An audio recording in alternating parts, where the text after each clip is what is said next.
Hey everyone, welcome back to my channel. So today we are picking up a tarantula from yet another internet stranger. So from my understanding, this tarantula that I'm picking up is a Mexican red knee. I'm assuming Brachypelma hamori, and it looks like an adult female from the photographs. From what I was told, apparently this person knows somebody who rehabs houses and stuff like that, and they found this tarantula abandoned in one of the homes they were rehabbing. So the people who found her can't keep her, so somebody put us in contact with each other, and we are pulling up to Tropical World Pets right now to meet up with them. So we just grabbed her, and she is definitely a really pretty tarantula. So this is her enclosure. I want to get home and just kind of take a better look at all of this later. Okay, so we are back home. We've been back for about an hour, and I've gathered a bunch of supplies to give this girl a beautiful new home. But before we do that, I wanted to talk a little bit about why I don't think that this enclosure is suitable for her. Now, like I said, I was told that she was abandoned in like a rehab home. So basically somebody left her when they left their home, and they just kind of, this is how she was when she was found. Thank you so much to the people that actually grabbed her and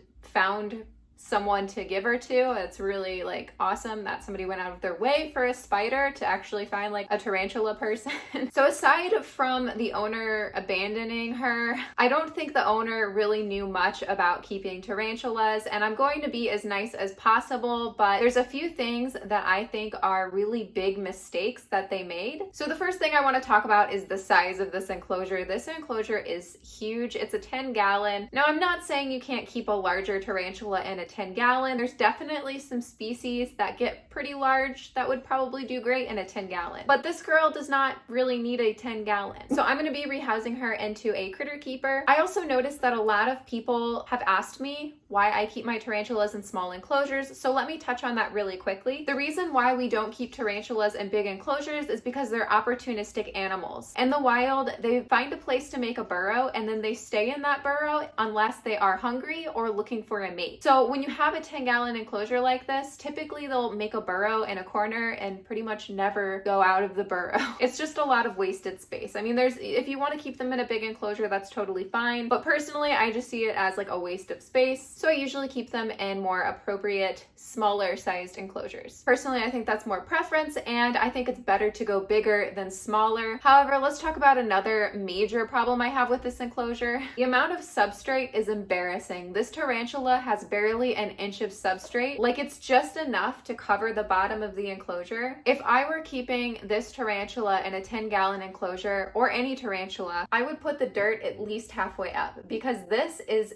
so much wasted space. Again, this girl has absolutely no way to burrow. This is not enough substrate to build any kind of burrow, which is actually like kind of unfortunate, because you are denying her that ability to actually make a cozy, safe place for her to go. Furthermore, what does get a little dangerous here is the fact that the height of the enclosure to the bottom is a really far fall from the top. So say she climbs up to the top and falls, that could be deadly for her. And we're gonna get more into that right now. Another problem I have is this mesh lid. Now, I know I've said in previous videos that I don't personally have a huge issue with mesh lids, and I think that they can be used for some species. However, I don't think that a Brachypelma is the best species to keep with a mesh lid, because they are terrestrial, and it does seem that terrestrials have more issues with them. Furthermore, this mesh is huge, and it's just far enough apart for a tarantula claw to get stuck. If you're going to use any sort of mesh, this is like the worst kind of mesh you can use for a tarantula. Now, having said that, I do suspect that she did get a claw stuck on this, because she is missing a pedipalp. Right here, I found it in her water dish, and it's definitely missing. So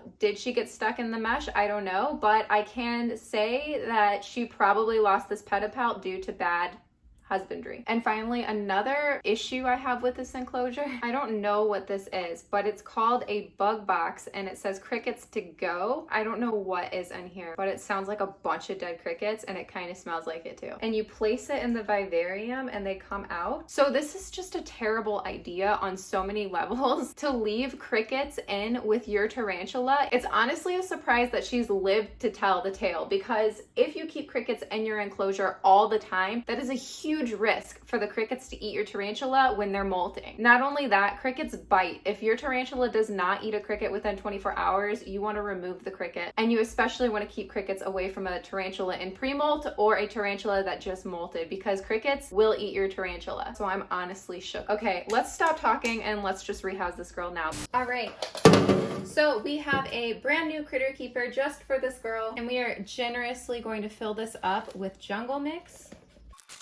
So this is about 3 or 4 inches of substrate, and I've filled it almost halfway up. This will give her a lot of room to burrow if she does want to burrow. I'm also going to be adding some moss because this will help hold humidity for her, and it also looks really nice. I got her this really nice coconut hide, and so this will give her a nice place to go to feel secure. And so basically I am going to kind of dig out the bottom a little bit so that it kind of gives her a nice wide opening to go inside, and she'll see it and think, oh, I can make a burrow right here. Of course, we want to do leaf litter. I've been obsessed with leaf litter lately, and I honestly just love it. It just looks so good in the enclosures, and it also gives your tarantula more of a natural looking enclosure. So I think this will be a lot better for her. Oh, and one more thing. This is the water dish that she was using, and I'm going to go ahead and reuse it. Here is the Palp that is missing, unfortunately. Let me go rinse this off, and then we can go ahead and rehouse her into the new place. Also put in a couple rocks. So yeah, I think this will be much better for her. So let's just go ahead and try to move her on in. Well, we're moving on now. So I'm honestly expecting her to probably kick at me a little bit because that's what these do.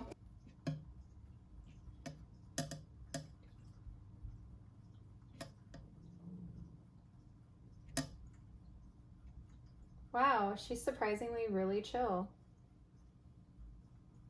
What a sweet girl, dude. She put up no fight at all. I honestly do not understand how anybody could just abandon an animal like this. There you go. What do you think? Look at all of that.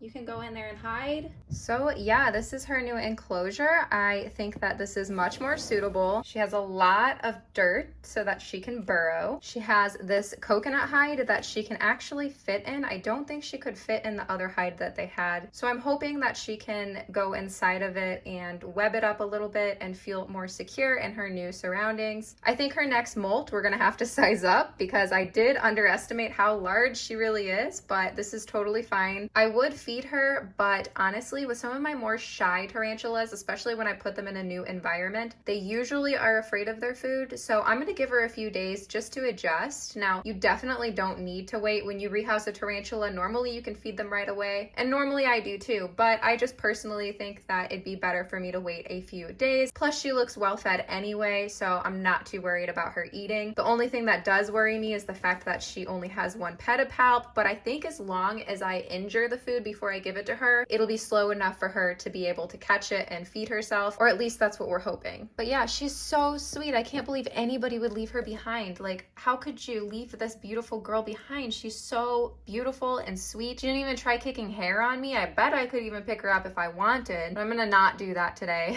So yeah, let's leave her alone and let's actually let her establish herself and hopefully feel secure in her new environment. So there you have it. Like I said, she probably will do like maybe another molt or two in here, and then we're gonna have to size up. But for now, I think this is really good for her, and I think that she's gonna find that coconut hide and probably not leave it, which is fine. That's what you're supposed to do, and that's what you should do. And I hope that you like your new enclosure much better. And I would never leave you in an abandoned building. But it was their loss because now we have her and she's on our channel and we can follow her journey, and hopefully she will molt and grow her pedipalp back soon. Of course, I will keep you updated on if she can eat okay, if I have to do any special accommodations. I think she'll manage just fine, but you know, we never really know how a tarantula is gonna do without a leg or a pedipalp or whatever, so it's just something that time's just gonna have to tell. But yeah, anyway, I hope you guys enjoyed this video. I hope you guys like her. By the way, it did say on her enclosure that her name is Priscilla, but the people who found her named her Peaches. So we're gonna keep the name Peaches because I think that's a really nice name, and of course, since they found her and brought her to me, we're gonna honor them by keeping the name as peaches. So yeah, like this video if you guys enjoyed, subscribe if you're not, and you want to be. Don't forget that I have Instagram that I use probably way too much. It's at Tarantula.Kat. You can go follow me there. I also have a Patreon, Teespring, and podcast. It's all linked down below. And I will see you guys soon. Stay safe and stay well.